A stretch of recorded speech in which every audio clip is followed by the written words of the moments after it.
Hello and welcome to the Intel Brief. Today is Thursday, the 28th of May. I'm your host Daniel, and today we're going to talk about Iran has said they struck a US base in retaliation for US strikes. Canada is going to buy some Swedish surveillance planes over US models, and a senior Ukrainian commander has said that he sees an imminent turning point in the war.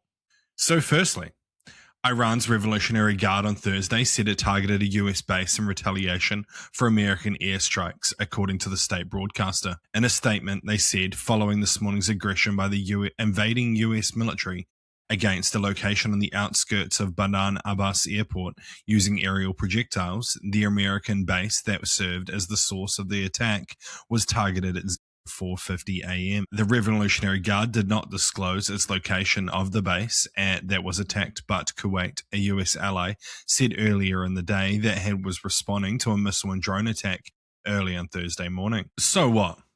Well, I guess that's it. War it is. There's two ways I think it could go from here.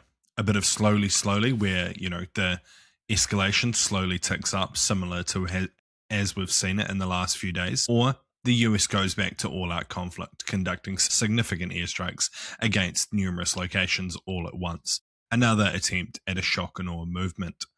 But I think it's likely that the US will be unable to achieve its strategic goals without a ground invasion at this point. I think it's been made clear that Iran's defenses, or at least their military planning, is strong enough to sustain against sustained US airstrikes. Yeah.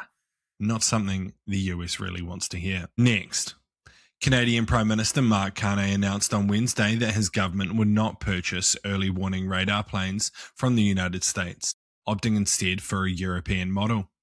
Canada will purchase the Swedish Saab's Global Eye, which is based on the Canadian manufactured Bombardier Global 6500 jet. In a statement, they said, with a suite of advanced sensors and mission systems, Saab's Global Eye will be a key resource for the Canadian Armed Forces to detect and deter threats across the Arctic. The decision comes after Carney linked Canada to a major European defence fund last year, and as the Canadian Prime Minister has made a point of diversifying his country's military spending away from the United States. So what?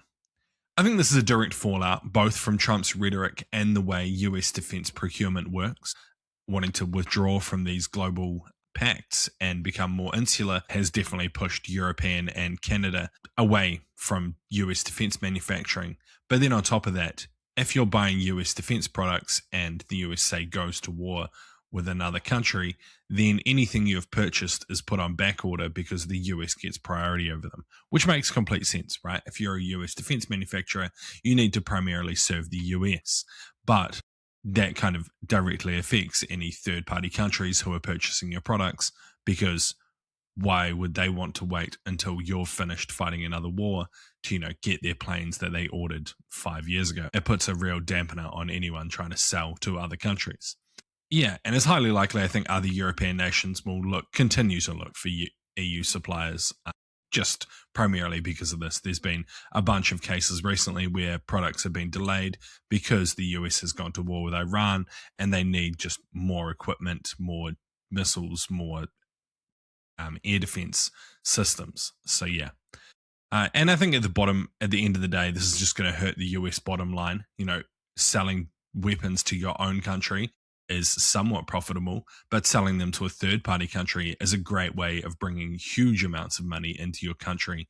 And I think something like 55% of all US defense products in the past have been sold to Europe, whereas now if they start buying from their own companies, you're going to see that drag off, and it's just going to hurt the US financially. And lastly, Ukraine has a 6-month window in which to seize the battlefield initiative from Russia and strengthens its hand for peace talks, a senior commander told Reuters, predicting a turning point was imminent after more than 4 years of war. Russian forces have made grinding gains since the start of the full scale of war in Ukraine in February 2022, but the advances have slowed this year, and Ukrainian troops have increased pressure on the battlefield to try to push them back. Just firstly, before we get into it, I wanted to say I just did a long form video looking at Ukraine over on the HM Intelligence YouTube channel, so go check that out if this is something you're interested in. But also in that, I highlighted that Ukraine has actually been net positive in the ground it has gained from Russia over the last couple of months, which is a significant turning point. But the so what here is that while this statement is possibly correct, it should be taken with a grain of salt, right? He is a Ukrainian commander. He needs to be putting out these positive messaging, both for a domestic and international audience. Ukraine wants to maintain that optic of strength, right? They need to look strong in the face of both their adversary, their supporters in Europe and somewhat the US and Canada, and then also their domestic audience. The domestic audience needs to think there's a chance of winning to maintain morale. Yeah. And even if Ukraine does start to gain ground more rapidly, I think Russia can likely hold out in a defensive position for a significant period of time. Defense is a lot easier to do than offense, right? You sit in the position you have chosen, a hardened position, and the enemy has to advance towards you. That is an easier thing to do, basically. It requires less command and control, less logistical strain, and it's just all round easier. And I think some of the factors that helped Ukraine defend against Russia, primarily drones here, will support Russia if they were to be on the defensive side. Drones and the new, how we look at them, like small FPV drones, are amazing for defense. The enemy has to come out into the open and advance towards you, and an FPV drone can just pick them off at will for a significantly low price. So yeah, I think that would be a massive factor here, that maybe a Ukrainian assault against Russian positions wouldn't be as brilliant as they hope, sadly. But yeah, I don't know. I do think Ukraine is in a good position. I just don't think counterattacking is possibly going to be the path to victory. It's probably more going to be focused on destroying the Russian economy and dragging them down that way, in my opinion anyway. But anyway, that's been the Intel Brief. I've been your host, Daniel, and I'll see you again tomorrow. See you.